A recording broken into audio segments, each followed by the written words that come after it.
Hey there, card readers. April here on Tarot and Witchery, and today I want to share with you the decks that I purchased in 2022. When I took out my handy dandy log that I have of these decks, I realized there was way too many to do on just one video. So today I'm going to cover the mass market tarot decks that I purchased in 2022. I'm going to share with you just my thoughts. I'm going to kind of show them to you rather briefly. I've got videos coming out about these decks, or I have videos out. I plan on kind of doing more in depth on all the decks that I have and sharing that with you. Let me know if I show you a deck and you actually want a more in-depth on that one. Just leave a comment down below. I'm recovering from being sick, so I didn't do my hair or my makeup. Here I am, just as I am, but I am making a video and I did want to share this before the end of the year. So this is really interesting because I did that video on consumerism, gosh, like several months ago. It was in the summertime. And I have a video coming out, my thoughts on tarot consumerism after I made that video, like kind of my meanderings through my psyche. And I do have another video that I'm going to make about my thoughts on deck consumerism and how they've changed. And I guess like my thoughts on decluttering as well and how those are changing as well. So anyway, before I jump into it, I just want to let you know that there are free goodies down in the description box. So if you're interested in that, then check that out. Okay, so here we have it, handy dandy little book here with all of my, all of my purchases. That's pretty crazy amount there. So today I think I have 16 decks that I'm going to be sharing with you. All right, here's the record that I kept in my Hobonichi weeks last year, and I've tried to line everything out in order, but you can see the print is super tiny and there is a lot of decks that I ordered. I also started putting my books in here as well. So let's jump into it. Deck number 1 is the Dark Grimoire Tarot. Trying to figure out who made this. Oh my gosh, it doesn't say on here, which is annoying. Maybe it does inside. If you know, let me know down below. I'm sure a lot of you are familiar with this deck, the Dark Grimoire Tarot. Oops, obviously I've got it switched around kind of funky. Let's see if we can get some of it. Yeah, gosh, is that bright enough, you guys? Let's just see here. Ding, I'm hoping that's a little better. So I have not worked with this deck at all, so I don't have very much to say on it other than when I have pulled it out, I guess I feel a little intimidated by this deck, but I look forward to getting into it at the time that's right. You know, sometimes a deck just isn't calling you. It's not like I feel like I need to get rid of this deck. I don't feel that way at all.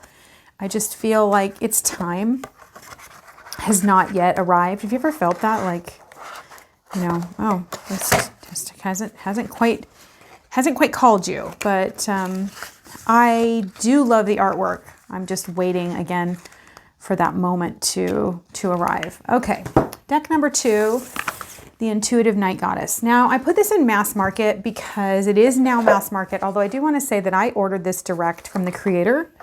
I paid a little bit more money for one of her decks.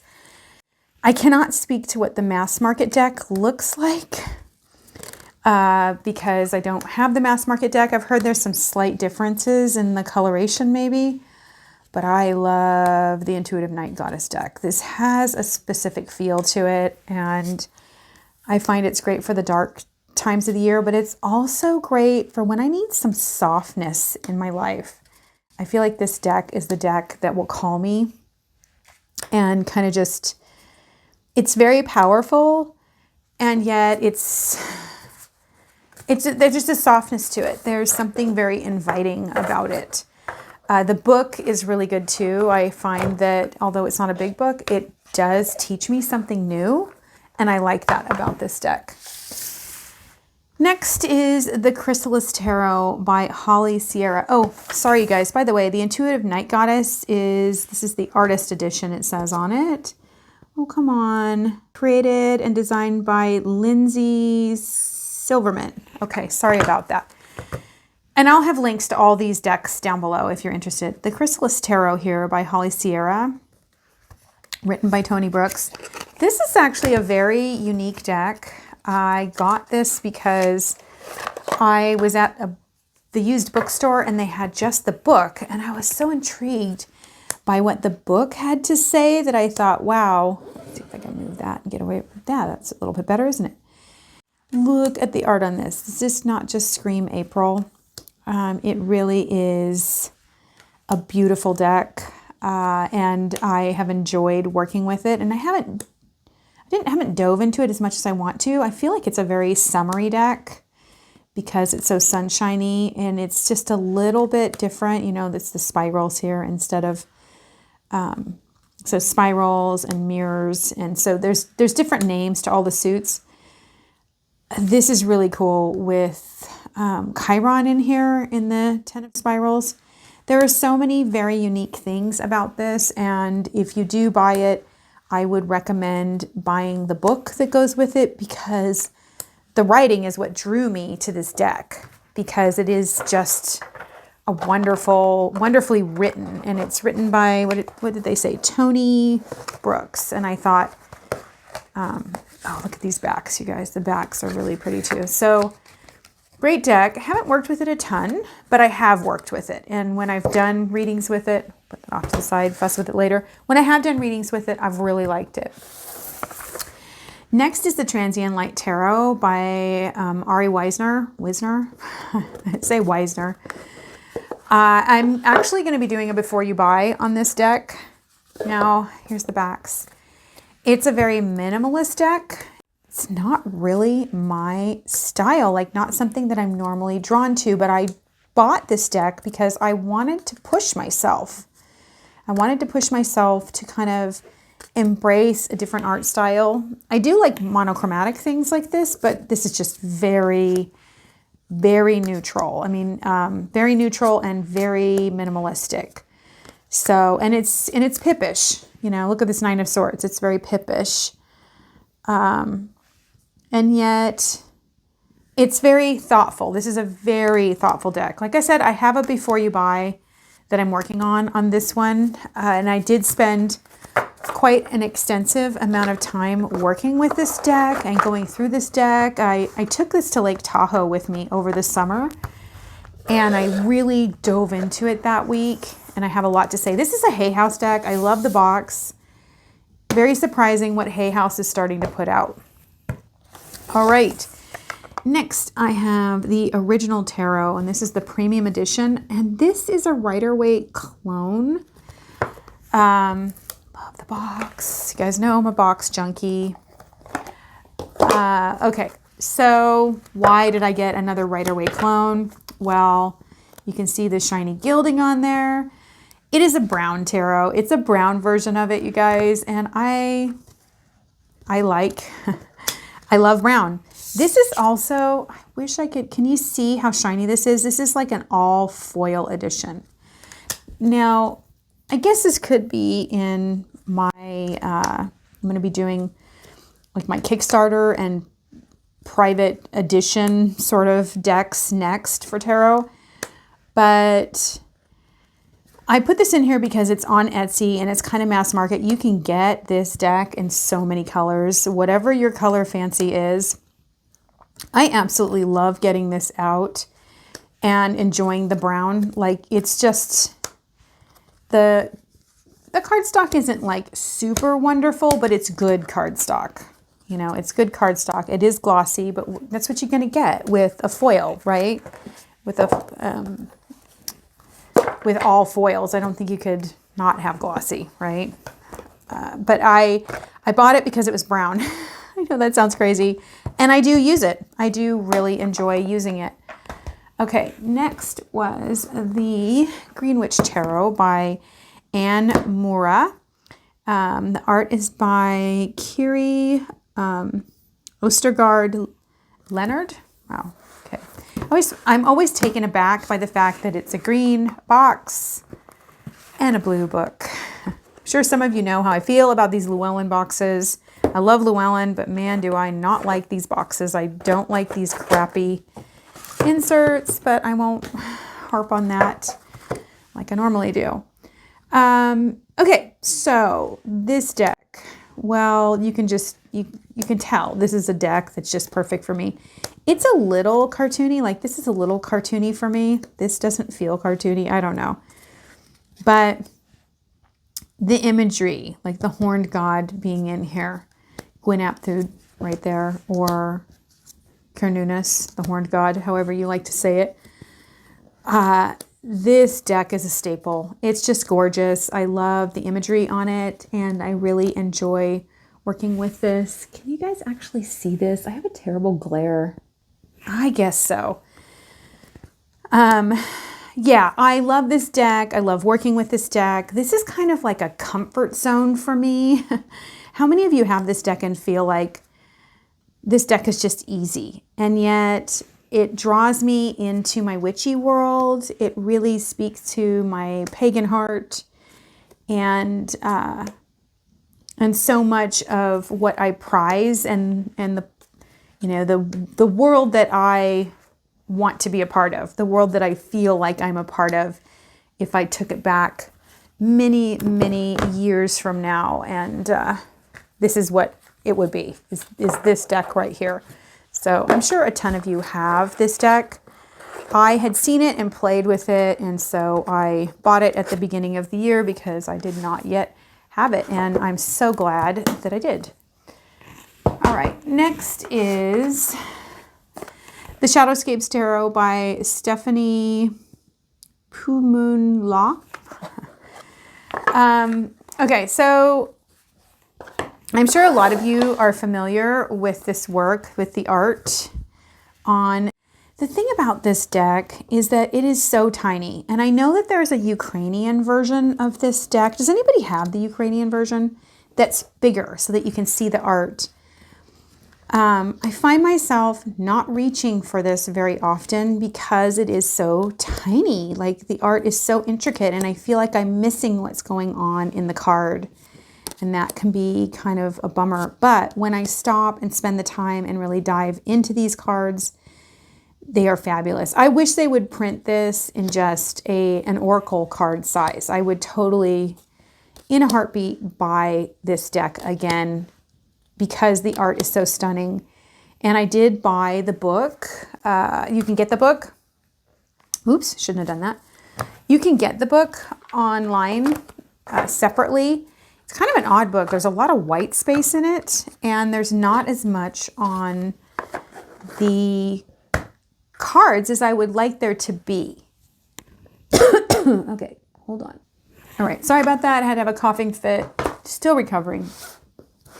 I then purchased The Witch's Wisdom. I want to see where we are in the year because I put these in order. I don't know if I'll do this next time. So here we are. This is just March, the end of March. So all those decks I purchased at the beginning of the year. I kind of gave myself this weird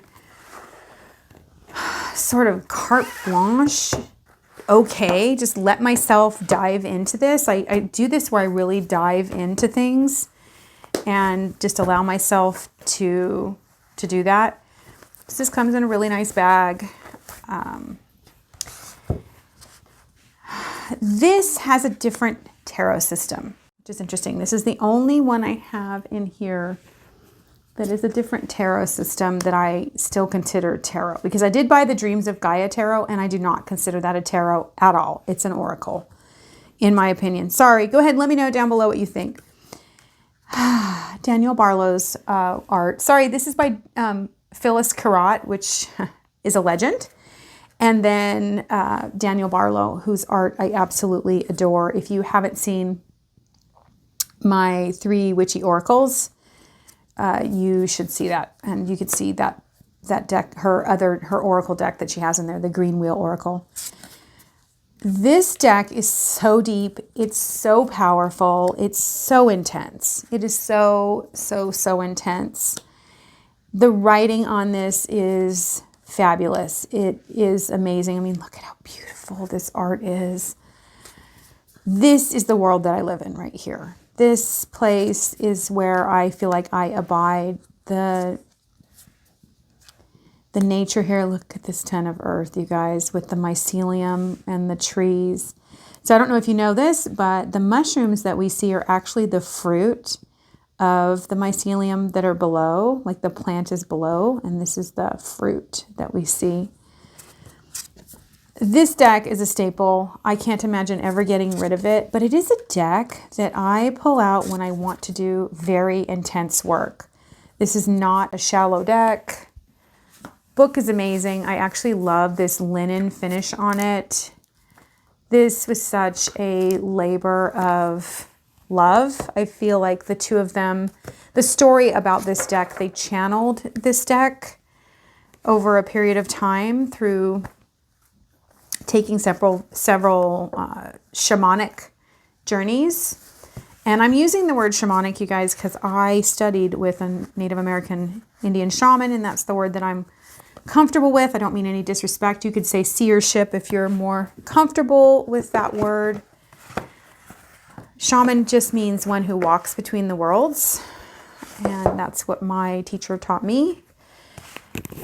So anyway, I digress on there. This is a book. I mean, this is a deck that I will always have and I will always cherish. It's an amazing deck. I have thought about actually taking that and redoing the major arcana to just go in the correct order, go in the same order, because I feel like I could use it more easily that way. Next, I purchased the Marielle Tarot. This is the mass market edition. I know that some of you probably have seen it's got this silly thing in here. I'm trying to be really careful. Do you guys remember when I burned my box on my brand new things? This is just like stupid little thing in there that just gets in the way. It's super annoying. Again, weird box, making it look big. You know, the book is really nice in here. I mean, the book is super nice and it's big and it's nice to have a big book, but yeah, boxes like that, you know, you guys know how I feel about it. Not a fan. The Marielle Tarot. I have not worked with this, you guys. Oops. So it is in order. I have not worked with it. This is something I'm probably going to work with this winter because it has that feel to me. It has that everything's been stripped bare. It's time to go within. It's time to go deep. It's time to look really hard at what's going on. I feel as though Mary White, who created this deck, poured her heart and soul into this. I think it was like over 7 years, right, to create this deck. And it's fabulous. The art on this is amazing. And there is so much of her soul in these cards. But this is not a soft deck. This deck is fierce. And so I do feel like winter for me is the perfect time. Look at this devil. Winter is the perfect time for me to delve into something like this where I've taken that journey into the self, where I'm already deep within and I can embrace this kind of intensity, because this is not a sweet little deck. I like the gilding on there. This is not a deck that's gonna hold your hand.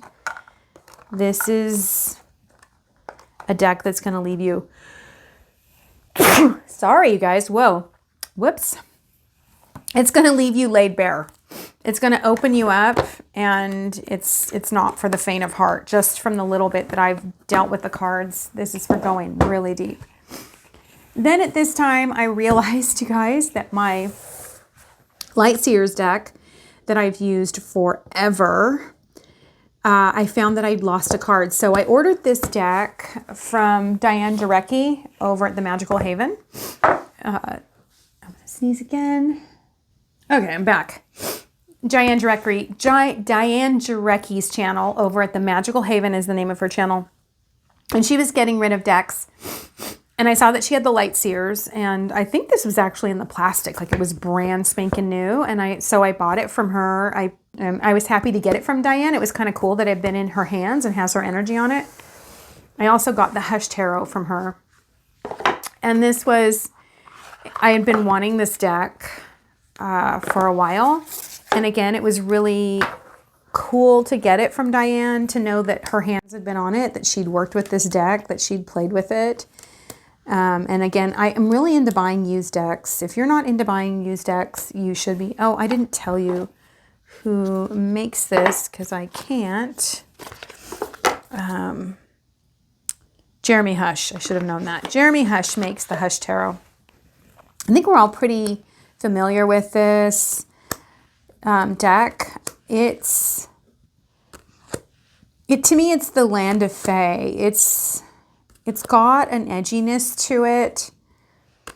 It's slightly what some people would call dark, but to me, the Fae are a little dark because the Fae work by rules that aren't the same rules that we work by. And so this deck kind of feels that way when you go into it, as though you are entering an aspect of yourself that you don't look at very often. And there's something comforting about it and something disturbing at the same time that I just find, and that's the Fool. I'm always really interested in the Fool. I love the fact that they chose the Stoat for it. Still not quite well. Okay. Then I ordered, let's see where we are in the year. Looks like I am in May at this point when I ordered this deck right here. Okay, I tried to find the book that goes with this. This is My Soul Whispers Tarot. I think that's the name of it. I will put the name up on the screen. I will find the book. I tried to find it. This is like the worst cardstock I've ever gotten in a deck. But this deck is amazing. This is so healing, so sweet. I spent a good solid month with this deck, and I should do an in-depth on it because there's so much that I could say about working with this deck and how powerful it is. This is just, it's such a gift to the collective. This deck is really a gift to the collective. The art on it is beautiful. It's stunning. It draws you in. It creates a sense of safety. That's exactly how I would describe this deck. You feel safe when you work with this deck. No, isn't this like the Tarot of Transformations? That's what this is. Tarot of Transformations. Sorry, that's the name of it. My Soul Whispers is a Oracle deck. Tarot of Transformation. So I will look up what the name of this author is. It doesn't come with a box. It comes just like this in this weird, I don't know, this flimsy pack. So worth it. So beautiful. Like I said, I spent a month of this in, I guess, like early summer, late spring, early summer, with that burgeoning energy rising up to the solstice. As a matter of fact, I did a solstice reading with this up on the butte, the summer solstice reading. And this is such a healing. It truly is the Tarot of Transformations. It's very transformative.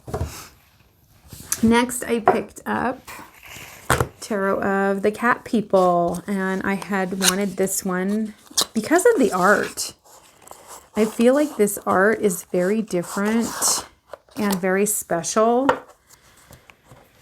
I would say this is probably from the 80s. Tarot of the Cat People by Karen, oh my gosh, Kui Kendall?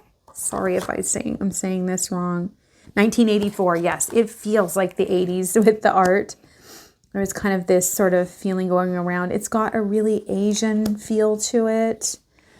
And there's something very powerful. Nope, as you can see, I have not worked with this deck yet. It is on my list of things to get to. But again, it hasn't quite called me yet. It just hasn't. But the art in it is very, very special. The coloration is, look at this hangman. And there's cats in it, you guys. Look at this. It's got the skeleton of the cat here in this one. So Tarot of the Cat People. That was again, a purchase I'm super happy with. Even though I haven't gotten to this deck yet, I will because I've wanted to. Okay, then Tarot of Carlotides. I bought this over the summer at Pagan Pride, and as you can see, this is totally thrashed. I love this box. Wink, wink, wink. This is the deck that I took to Spain and Portugal with me in fall. And it is glorious. It is so gorgeous. I talked about this in my October favorites. I talk a little bit more about it. Such a powerful deck. This really stole my heart. I love the illustration style. It's very folk arty. I just love this Queen of Pentacles. I love the backs. Just beautiful. There's something very playful and deep. And also something really mysterious. Like this is like the Princess and the Pea, kind of. Like there's a hot water bottle, but there's like this little unicorn for the Four of Swords. And you've got the white rabbit. It's really interesting. I wish there was a book on this, because even this, like the Three of Pentacles being in what to me looks like the Alhambra. Yeah, it looks like the Alhambra before they took it back. You know, it's almost like it's a graveyard. So why would they do that? Why did they do that? I have my own personal connections to this deck, because I was in Spain at the time and there's a Moorish influence. So a lot of that is in there. Again, I love the illustration style on this. This deck reads beautifully. It's so easy to read. If you know tarot, like if you know the meanings of the cards, then this is a really fun deck to dive into and just kind of explore the artwork. It's a Fournier deck, and I thought I will look at them because I love the cardstock. I love the size. It's like a little bit narrower. It's a smaller deck. It was perfect for traveling with. Okay, then I ordered the Celtic Tarot. And this is on my deck on my video on consumerism, the Celtic Tarot by, oh, you know what? I did tell you, I'm so bad at that, you guys. I'm not giving credit to these wonderful people who create these decks. Oh my gosh. And then they don't put their name on it. So I just feel terrible. And I can't tell you. I'm kind of fading here, you guys. Oh, I don't feel good. Still getting over all of this. So this is the Celtic Tarot, the Universal Celtic Tarot. And again, like they don't even have the name of the person on this, because this is a counterfeit. Even though I got this off Etsy, which is really frustrating to me. And it just doesn't have it on here. It's very frustrating to me. Here's the Celtic Tarot, and it doesn't, just says it's a low Scarabeo deck. The backs are lovely, and it's a small deck. I thought I'd ordered a larger one, so I'm really confused about this product that I received in the mail, and I'm sure some of you know how I feel about counterfeit decks. I like the imagery. I've not had a chance to work with this. Probably won't until spring, honestly, because it has that feel to me, very spring-like feeling. Anyway, so you can see the imagery is just right up my alley. It's lovely. It's kind of Arthurian, just everything Celtic, everything Druidic that I'm into. It's even got the Ogham in there. I think there might be a book out there somewhere kind of talking about these. Look at that. I love this. Two of Swords is lovely. Yeah, I'm actually excited to work with this, even though it is a terrible counterfeit deck. I will make my way through that eventually and decide what I want to do. If I love it, I will rehome this or do something with it, like maybe some art or something, and I will buy the regular one, which maybe is a little bit bigger than this. Although I like small decks. I really do. I like a good small deck. I find that they're fun to work with and less cumbersome. And when I really go through this deck and work with it, I will do a video on it, because it is my goal to do a video on all the decks that I have and to do a deep dive on them so that you can figure out what you know, what you really want to buy and why you want to buy it, because I think it's important to curate. Last, but certainly not least, I know that I ordered this at some time at the end of the year. Like, when I say end of the year, I mean like, because I was in a no buy in October, so this probably was September.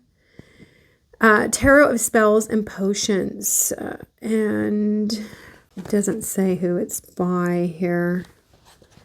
This is a really interesting one that I have not worked with this one yet, and I planned on doing so during October, but I was gone all October. When I got back, I literally fell into a heap. It's honestly, it's not really my style, but there's so much going on in every card that it's fun. And this is a used deck. I bought it used. I buy a lot of used decks. You guys, there's no reason not to reduce, reuse, recycle. You know what I mean? To really, if you're going to be buying decks, to get yourself a deal and to buy this off somebody who's not using it anymore. I just go ahead and cleanse them. So, interesting. Chaos, strategy. And it's got a K and a C and an S. Obviously, chaos is interesting. I haven't really gotten into this, so I don't know. I can't speak to it. But there's just so much going on in all of the cards that I'm really intrigued by them. It seems like they would be fun to pathwork into, to really just dive into all the wonderful little symbolism in there. And although it's kind of Halloween-y, I guess I would say, it's super approachable, super fun because it's in a cartoon style, and I don't know, I just think it's a lot of fun. Look at this Fool here. I think this is a great Fool, and you know, so again, I can't say too much about it because I haven't worked. It was an impulse buy, you guys. It was right there at the end where I was like, that's it, going on a no buy, and I made my Consumerism Vortex video, which I'll link down below if you're interested in my thoughts on that. Well, I hope you enjoyed seeing this video and what I purchased mass market in 2022. If you made it to the end of this video, do me a favor, please give it a thumbs up. That will help the algorithm recommend it. But if you made it to the end, leave me down below an emoji that best describes how you're feeling today. And until we meet again, may the decks that you've purchased find their way into your heart, and if not, to a home that suits them.